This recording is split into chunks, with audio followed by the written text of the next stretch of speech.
All right, guys. So listen, man. I'm at the airport, getting ready to get out of this Vegas, man. Here's what it is.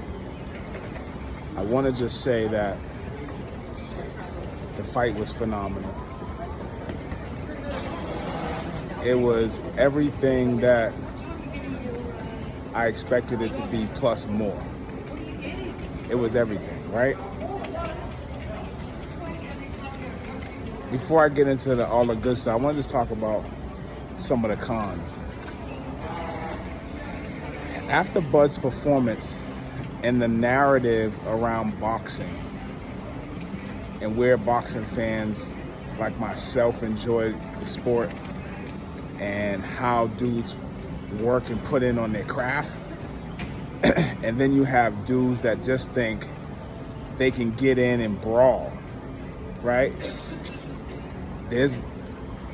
The sport is an art. There's an art to it, right?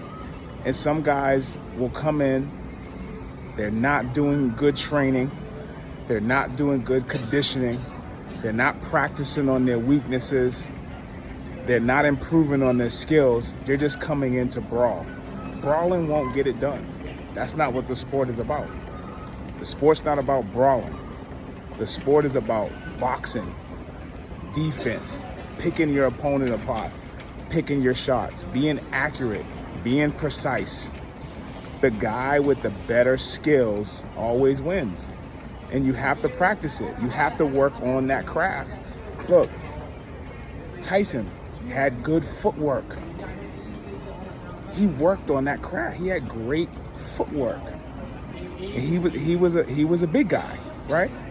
Muhammad Ali had great footwork. He was a big guy. Mayweather had great footwork. Now listen, some are gonna be athletically and genetically better than others. That comes with every sport. We can't complain about that. We can't call it running because a guy is able to backflip in martial arts and get away from you, or spin kick and kick you in the head, right? And you can't do that. It's just some guys are just more athletic, right? And so we have to make sure that that narrative doesn't play into boxing and taint it, because I'll tell you, the fight that showed exactly what I'm talking about is Lester Martinez. Lester Martinez and Embiid was a prime example of that. These guys just came in swinging. Lester was the better fighter, but he didn't stick to the game plan. He didn't do what he practiced. I can tell you that right now. He wasn't in there with Bud, and maybe he was. Maybe he was coming in with a more brawler technique with Bud, and that's kind of how he practiced. But there were so many opportunities for him to cut off the ring and get out of that draw. If he cuts the ring off 3 rounds, not to cut the ring off, if he switches angles, right, and gets out of the straight line in 3 rounds, he wins the fight. He wins the fight, but he's standing there. And of course, if a guy stands there long enough, he's gonna get knocked out. I'm surprised that he didn't get knocked out with the left, because the left hook was coming clear as day the whole time. He never kept his right hand up. He never worked to that side more, so when it did come, he can move into the punch. He didn't do a lot of things that I know that Bo Mack and those guys train for. Like you gotta put the work in. You gotta be smart. You gotta be able to figure it out in the moment. And a lot of these guys don't have it.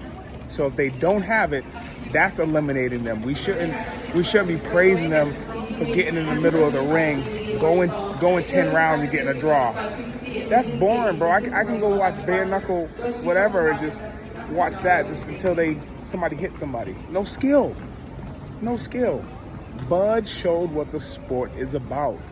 The sport is about skills, IQ, precision, training, game planning with your team. And if you're not willing to do that, don't do it.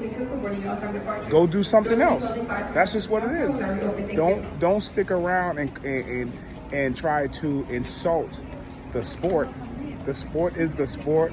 the way that it is and the greats of the greats. And Bud is a all-time great. He's been that. This just puts the stamp on it, right? Lastly, man, the commentators. These commentators like Max Kellerman, they got to get out. They got to get from the mic, man. They're also ruining the sport. They come in, they have a favorite, and they're speaking of the favorite the whole time, where it makes the consumer feel like a different match is happening than what you're actually seeing, right? And I think it also trickles down to the judges as well. These guys are painting a narrative that's not true. Max Kellerman was on that whole time praising Canelo, of all Canelo's attributes, until the 11th round almost. He didn't pick none of Bud's skills, praise them or point them out. He didn't pick none of his skills. That's bad commentating. That's bad for the sport. You got to have good commentators that know what they're doing. That's why it's better to have these ex-boxers get in there and commentate, because they have a good eye. They understand what's happening in the ring. These other guys are just hoping somebody goes in there, puts their chin out, and they can get dropped, or they don't get dropped. That was boring too. I was watching that Lester. That Lester was boring, bro. Two guys just leaning on each other like a heavy bag and just throwing punches till hopefully one of them falls. That's boring. That don't take no skill. That does not take no skill. We all can do that. We all can get an opportunity to do it. You know, some of us will fall a lot earlier, but we can all do that. We wanna see skill. You got to get on your skill game. So this is the thing that, you know, Shakur Stevenson's skill, your Terrence Crawford skill. They're putting skill, work, art, and these guys got to start doing a better job outside the ring. Mayweather, they did it outside the ring. That's why they won. They won before they even got in there. So those two narratives have to change in boxing. But man, we shut Bud down, man. We shut Bud down, baby. We shut Canelo down, man. Bud was all on it, man. We shut him down right from the gate, early, easy, taking body shots, blocking them, right? Taking the straight rights, blocking them. He did everything phenomenal. I can't wait to watch the replays in slow-mo. I can't wait to watch it without the commentators on there. The fight was just that good. That's what I enjoy about it, to be able to go back, watch the replays, and see where the guys picked their shots, where Bud was able to pick them apart in between punches. That's what I like to see. So, yeah, man, we got to stop that narrative. Those two things are killing the sport. Not great fighters like Bud Crawford, Shakur Stevenson. They're not killing the sport. They're doing exactly what they should be doing in the sport. All right, man, let's talk about it.